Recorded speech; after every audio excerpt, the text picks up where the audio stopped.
Hi, everybody. Welcome to What's New, Qlik Cloud, April 23.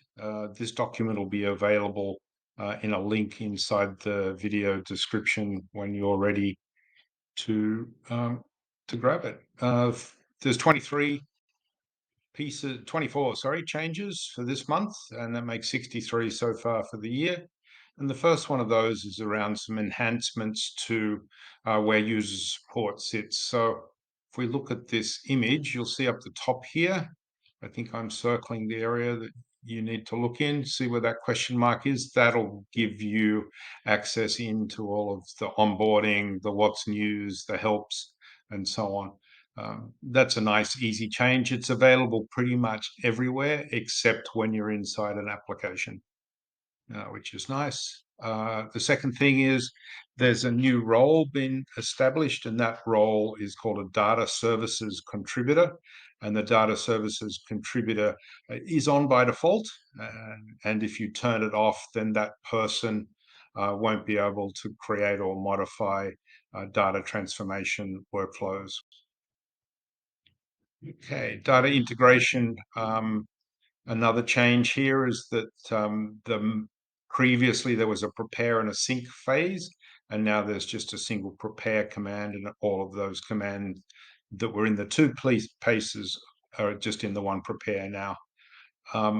As well as that, there's some additional ability to administer data projects using the operations area. And you can do a couple of simple things like turn things on and off, start and stop execution of particular tasks, delete tasks. Not a lot of a change in that one. And you can also manage a couple of small things using the management console or outside of the management console. Not a lot in that one. There's a new platform operations connector for Qlik application automation, and that's a little bit more useful. It allows you to move things from one tenant to another. So let's say, for example, you had a dev environment, a test, and a production environment. You could move those things around. If you've got multi-region environments, you can move applications, for example, and other pieces across using this connector in application automation. A little bit further down in this video, I'm going to put a link into a video I've done on using application automation for a new function that's just come in this month. And you'll be able to see how to do that one, at least if you haven't done any application automation. There's lots of capability in there. Okay, so the admin can add custom images to links and generate link artifacts in the hub. Again, not that exciting, but it's there now, and there's some links in the document you'll be able to download that show you how to do those things. The time series decomposition is kind of useful. I wanted to show you what it looks like when you do it. I don't think this one's quite right because I would rather have these line up correctly across on this side here. And to do that, I would move the legend either to the top or the bottom so that the things lined up properly. Essentially, this one here is the real data. The one down the bottom here is what the seasonality looks like. So pluses and minuses around a zero. And this is the residue of change when comparing the seasonality. They end up in two different charts, which is kind of interesting. Here's one of the examples that I've put into my application. And essentially, it's time series here, but I'm looking at the seasonal amounts of that. I've got 3 years worth of data, so I'm dividing it into periods of 12 months, which kind of makes sense. And you can see down the bottom there in gray the formula that's used to do that. But remember, you add multiple expressions to the chart, and then you choose one of those expressions to be the seasonal piece, just like I've done in this example here. Um, The management console has a new navigation panel on the left, um, and so that makes life more consistent with what happens when you're in the hub. And so that's kind of nice.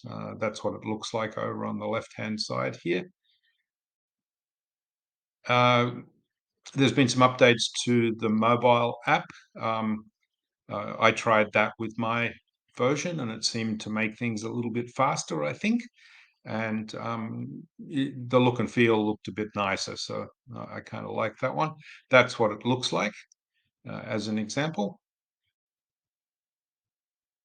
And so you can do a number of things with there. When you get the document, have a good look through there.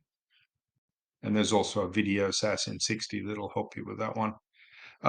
There's some more options for customizing filter panes, and I've done a video on this one already, which was incredibly popular. So I'll link this video to this document as well. And finally, you can have horizontal list boxes or filter boxes, filter panes, which is fantastic. If you have Parquet files in your environment, you can now use those as a source for Qlik Sense data, which is nice. There's some possibilities with buttons to improve automation support so that you can run application automation directly from a button. Previously, that was only possible if you were the owner, but you can extend that out so that app consumers can also uh, hit the button and uh, do the automation. So there's some examples about that. There's more capability from this month for axes and value labels to be styled a little bit differently. So they're the charts that works in.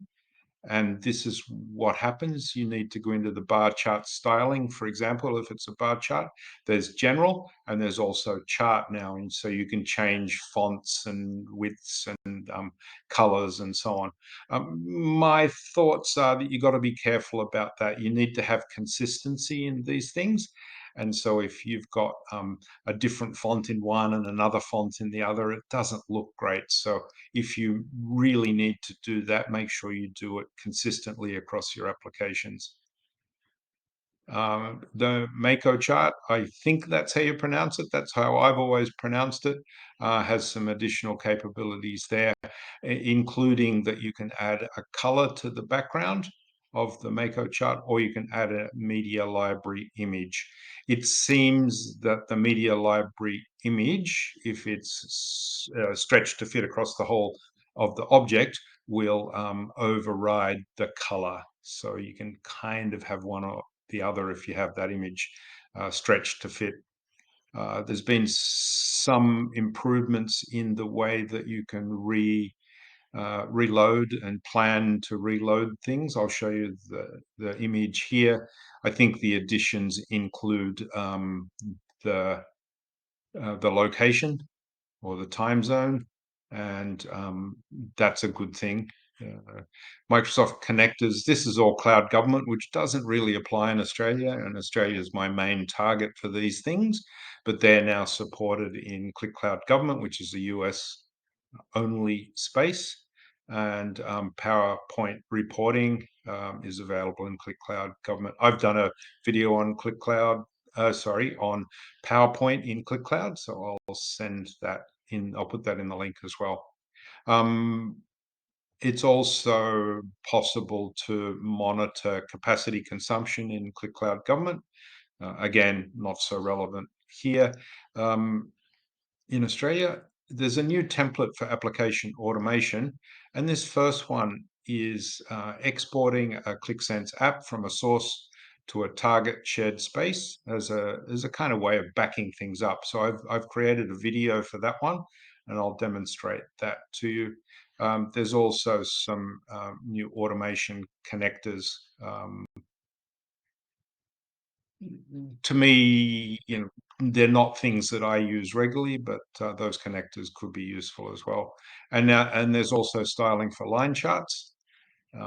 So the same kind of styling that we looked at for the Mako chart and others, you can add labels, data point size, and line size on the various charts. Again, this one's cloud government, so not that useful here, but it's a possibility if you're in the US, and you can create buttons and so on.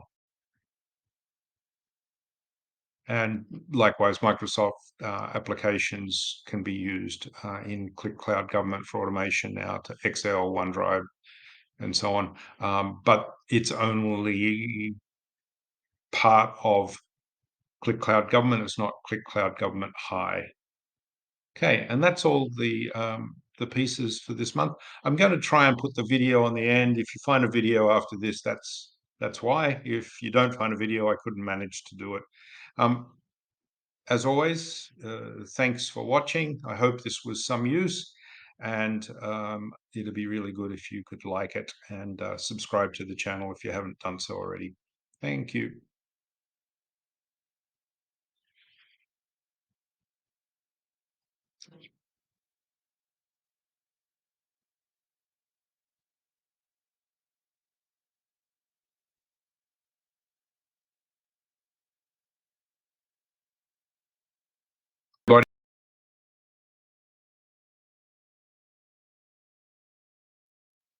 Okay, I'm going to demonstrate moving or exporting an app to a shared space as a backup. And to do that, I need to create, for this example, two shared spaces. So the first shared space I'm going to create is going to be space target. And I'll just call it that and give that the description. And I'll create a second space, and I'm going to call that one, again, a shared space. I'm going to call that space source. And so the aim will be to move an app sitting in the space source across into, from target, from source into target. So that's what we're planning to do. And the easiest way to see the ID of the space is to jump in and have a look at the catalog.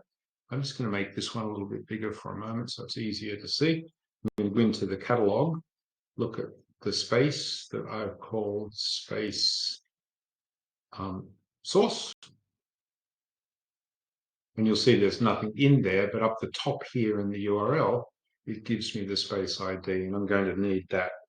So I will grab that and I'll copy it into the automation export. Now we're going to use that template. And then we look at the piece there. We need this source space ID. I'm going to click on this one, and I'm going to put the value in here. So there's the ID of the space, and that becomes the source. Now I don't have anything in the source at the moment, so I'm going to jump in and put an app into there. And so if I look at apps and automations, I can go and have a look at the catalog and grab the app that I want to use. And I'm going to make a copy of this one here, this earthquakes app, and I'm going to duplicate it. Okay, it's been duplicated. Easiest way to find it now is just to refresh that page. And I'll see the copy of, I'm going to move that one into the new space, and it's the source, not the target. So I've moved it into there now. And you can see that it's sitting inside this space as the app, and that's what we're going to move across. And there's nothing in the target right now. So if we go back to our spaces, we want to see the space that we've called the target. And again, I can find the ID for the target up here. I've just copied that. And that'll become the second part of my automation. Just move that there. Now, if I come across into the automation space and I come to the target, then I put the target value into there.